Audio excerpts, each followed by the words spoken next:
Dear friends, dear Sangha, good morning. Today is October 2nd, 2021, and this is a Zazen Kai for the Northern Lights Sangha for October of this year. It started as a quite chilly autumn day, but the sun is out now and it's warming up, and it seems like it's going to be a beautiful day here on Manitoulin Island. And we're going to have a great day together meditating. In terms of Teisho for today, I would like to continue where we left off last month. And I will read the koan. It's the same koan we did last month, although I won't be talking directly about this koan. It's going to be more in the background. And I think I'm going to need one more Teisho to complete this, but let me just start there. This is from Recorded Sayings of Zen Master Joshu. It is on page 121. A monk asked Joshu, "What about it when I don't have anything?" And the master said, "Throw it away." But the monk continued and he said, "I do not have anything. What is there to throw away?" And Joshu then said, "In that case, take it with you." And at those words, this monk was enlightened. And he was one of his disciples. So this is the koan. We spoke about that last month. And the context in which we brought this up, if you recall, is that the spiritual practice that we are doing is very repetitive. And what that leads to, it can lead to a lot of discouragement and disillusionment. And we have to know how to deal with our expectations. So while this koan is in the background, I'm not going to talk really directly about it. You really should listen to the previous Teisho and see how it fits together. And then hopefully there's going to be one more, which is going to bring it all together. But so if you recall, last time we spoke about how to generate strong determination.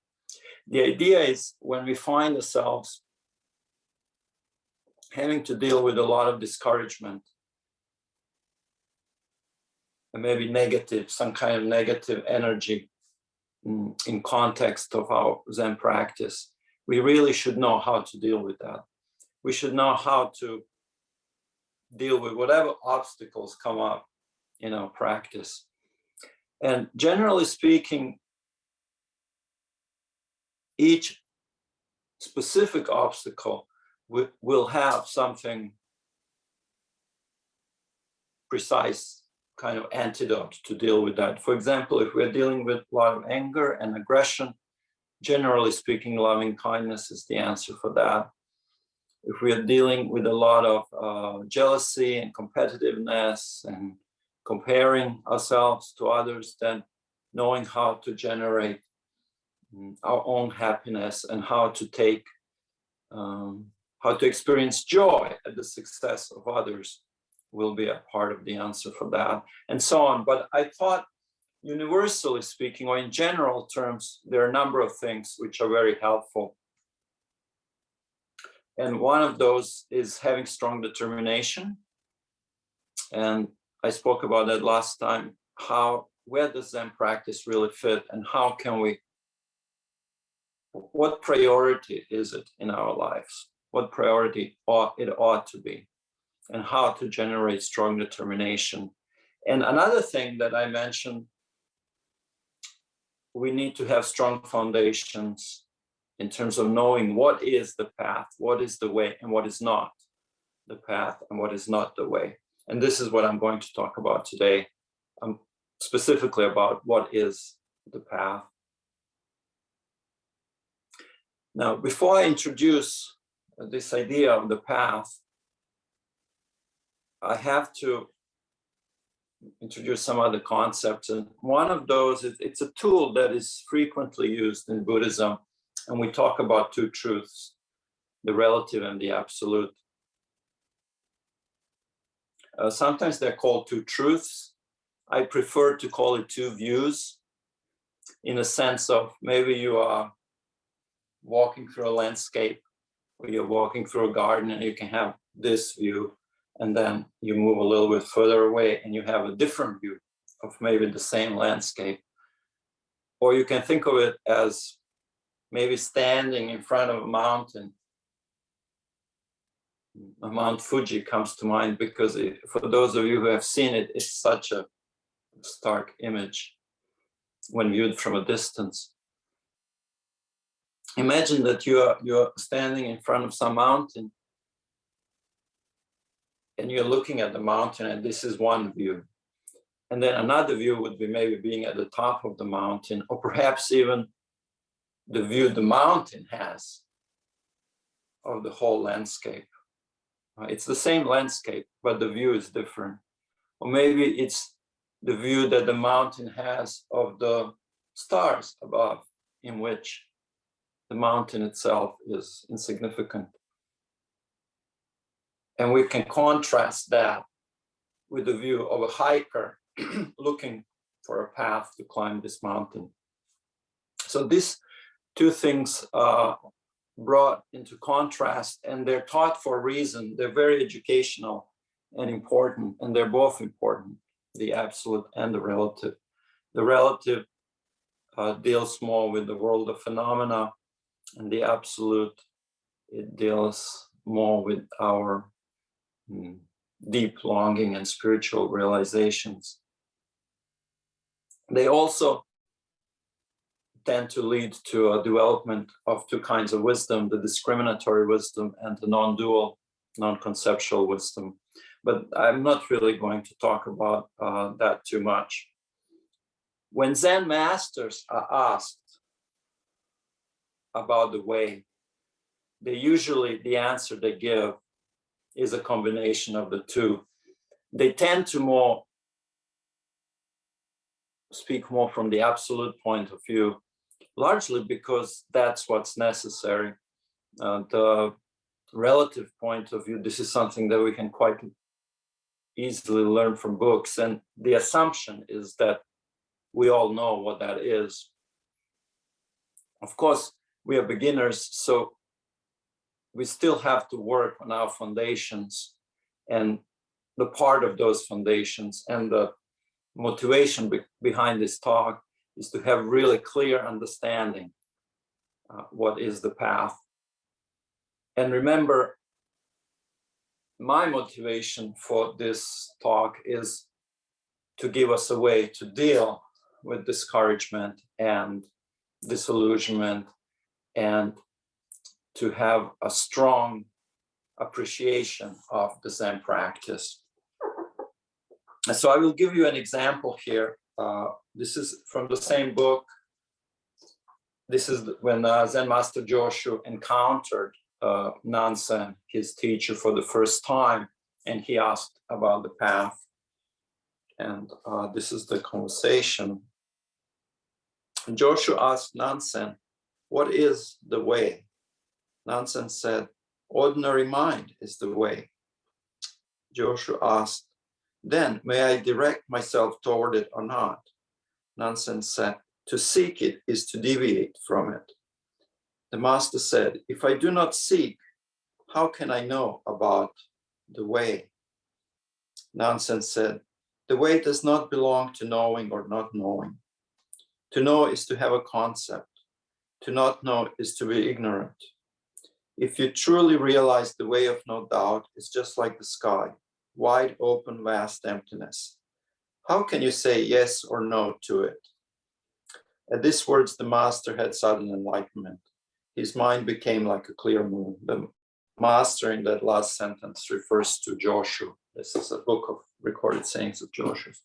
So this is the occasion upon which Joshu was enlightened, and it's a very famous koan. And this is how Nansen answered that question. What is the path? What is the way in that moment? And obviously, what Joshu was asking about was not the path in the sense of, should I meditate or should I not meditate, or things like that. His answer was specific. His question was specific to his state, his level of his own spiritual maturity at that point, and all that he has experienced and the experience that he has accumulated through the practice up to that point. And Zen Master Nansen's answer was appropriate to that moment and to that particular student of his. We are not there today, so we need to still work on our foundations. And this is why I'm saying I'm going to talk more from the relative point of view. And so we have really strong understanding of what it is that we are practicing. And we can rely on that clarity of knowing what is the path. So before, another kind of footnote, another concept I have to introduce when talking about the path, and that is a general Buddhist understanding of phenomena and how phenomena comes about. And this is that of CoDependent Arising. You see, Shakyamuni Buddha, I found it always interesting and stuck in my mind, something Shakyamuni Buddha said, and he said after his enlightenment, he could not rest until he developed the path. I may have mentioned this before. It always stuck in my mind. It's a very interesting statement. So the scope and the vision of what he was developing, this is not something that is limited. Of course, it was after his enlightenment, so how could it be limited? So in that sense, we really ought to know what it is that he taught. And CoDependent Arising is kind of general background of everything that is taught. And with that in mind, I have a prop. I brought a prop today. Usually I don't have props, but I have a zucchini here. I found a little zucchini in our garden because I want to teach about the path today. And I have to teach about CoDependent Arising. So it's very simple, really. What is this? What is this zucchini? How did this come about? In a very simple way, I think we can understand that there's sunshine here, there's rain here, there is a seed, a viable seed, a fertile soil. All these things have to come together in order to produce something like this. This is what CoDependent Arising is. Just one of those things, just sunshine alone, would not have produced a zucchini. All those factors coming together, they produce an effect like that. And also there was intention here. Without me having intention to grow zucchinis this year, this would not be present. This simply would not exist. So that mental aspect of my intention is also growing here. So the sunshine and the rain and many other things, weeding, cultivating the soil, and you end up with a zucchini, perhaps. And this is roughly CoDependent Arising. So what it is that we are trying to grow in our Zen practice, in the same way that sometimes in the spring, I decided to try to grow some zucchinis. What it is that we are trying to grow? Well, we want to grow an enlightened mind. We want to cultivate enlightened mind. And so how do we do that? And this is the idea behind the path. This is the idea when Shakyamuni Buddha worked after his awakening, is how to bring the conditions together to replicate his experience. It was something new, because if it was something precise that he himself followed precisely, he wouldn't have to work on it. So he was experimenting. He was very much trying to understand what is the best way to cultivate an enlightened mind. What are different factors coming together to bring that to fruition? And there are various presentations, and in the history of Buddhism, it's a very long history. It has been presented in different ways. And the original one, the oldest one, perhaps, is the Eightfold Noble Path, and in the same way that there is a sunshine here, and there's rain here, and there's soil here, what is the Eightfold Noble Path in that sense? So it consists of right understanding, right intention, right speech, action, livelihood, right effort, meditation, and mindfulness. And this is the first presentation, maybe very first teachings that he gave to bring those factors together. And it's called Eightfold Noble Path because those 8 factors work together to produce something and to produce and cultivate enlightened mind. It's interesting that his right intention is there in the same way that I have intention to grow the zucchini. Of course, there's intention right at the start of it. And this is why we recite the 4 immeasurables before we do our practice. It's to cultivate a kind of vast intention. At the beginning of the path, there has to be an intention, a certain something that's large, intention that's larger than ourselves, in order for it to grow big zucchini. This is, I found a small one, but to grow big zucchini, we're going to need the right intention. So sometimes the path is further simplified, and this is why Buddhist training is called a triple training. And it's a training in moral discipline, training in morality, and training in wisdom. So the way this works is, for example, right understanding and right intention would fall under the category of wisdom. Right speech, right action, and livelihood would fall under the category of moral discipline. And effort, meditation, and mindfulness falls in the category of meditation. So this is triple training. It's the same thing, just presented a little bit differently.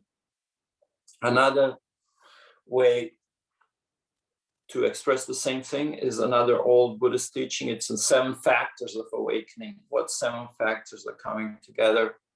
I gave a series of talks on this a few years back, going in detail on each of these factors. It starts with mindfulness, and then investigation, or we can think of it as inquiry, meaning using that power of our own awareness to look at the nature of phenomena. This brings about certain vigor, certain energy. Joy is one of the factors. Serenity, peacefulness is another.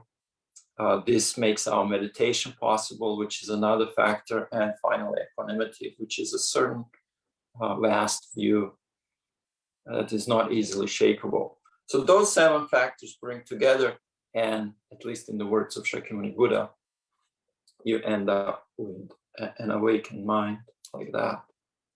So this is CoDependent Arising and the Path. In Mahayana Buddhism, Zen is part of the Mahayana tradition. We have a little bit different presentation. We have that of 6 paramitas, which again, it's just categorized, just describing things a little bit different. So you will have generosity, paramita of generosity, paramita of morality, patience, vigor, meditation, and wisdom. Again, they can be divided into that triple training, where generosity, morality, and patience will be on the category of moral discipline. Meditation is meditation, and wisdom is wisdom. So this is another example.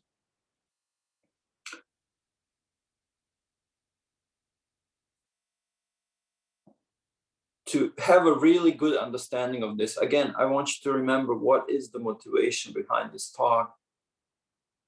When we get discouraged because of the repetitive nature of the practice, because our delusions are so persistent, the path has to be repetitive. We need to know what it is that we are doing. We need practical answers to practical problems. And this is where this clear foundational knowledge of what it is that we are practicing really helps. In the same way that if you are in the woods and you're trying to climb a mountain, it really helps to have clear markers on the trail. Maybe when we are on the top of the mountain and we are looking down, we don't need to see those markers.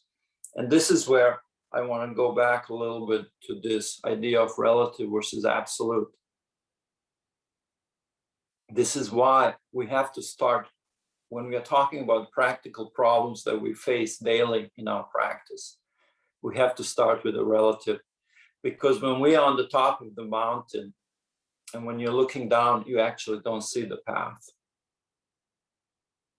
You don't see it. It's not there. You can imagine that. This is just a metaphor. But imagine that you're on the top of the mountain and you're trying to see those trail markers down in the woods somewhere. You won't see them. We want to get there. But how do we get there? And this is what Shakyamuni Buddha was working very hard after his awakening. He could have just enjoyed the fruits of his enlightenment, but according to him, he did not until he developed a path and a way to teach it. So where I want to end is that both relative view and the absolute view are necessary. They're both appropriate. They both have the situations for which they are appropriate. And really the secret of Zen practice is being at ease with both, not being caught by either one, being able to use them when they're appropriate. So that means that we can't be too fascinated by the view from the bottom or the view from the top. We have to be able to, in a way, be more spacious or bigger than both of them. And this is a kind of where the art of Zen practice comes in. And you can sort of look at that answer of nonsense. What is the way? And you can see how he's blending the two.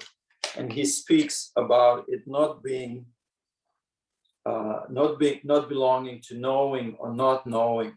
It is, he describes it as, it's just like the sky, in which, in a way, both of these views, the absolute and the relative, are lost. And if we go back, this sort of a little bit harkens back to the koan that I'm really talking about. And it is this, what is really the nature of our practice? And Joshu said to throw it away, to let go of something.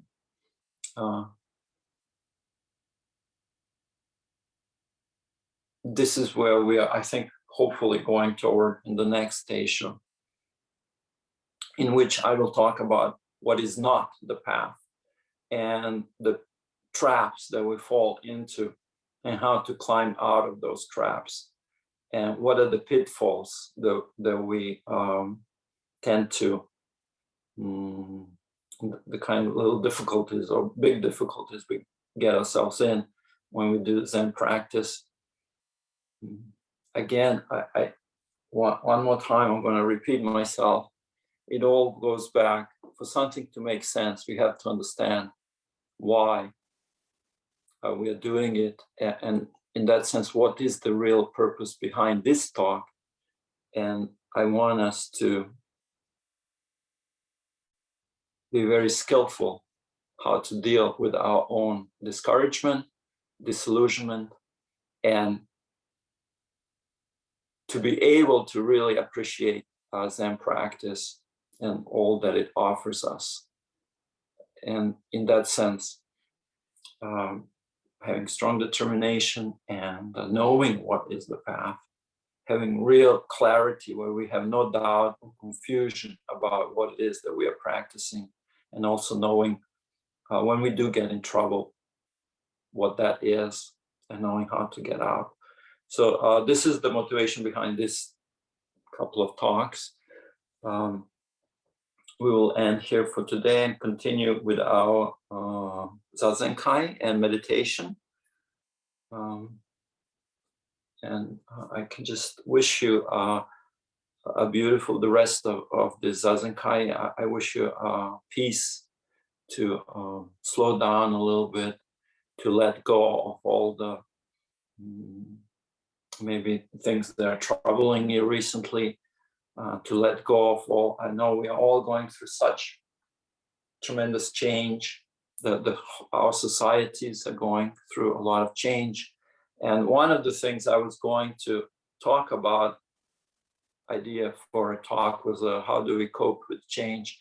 And maybe that's coming in the future. But so at least during this Zazenkai, try to touch something that is timeless, something that is allowing you a place to rest, something that is giving you kind of positive sense of being alive, and something that will bring a smile to your face. So, and sometimes that takes time, but we have time today. I hope that you have given yourselves time and space to do that today. Now we will recite the 4 great vows.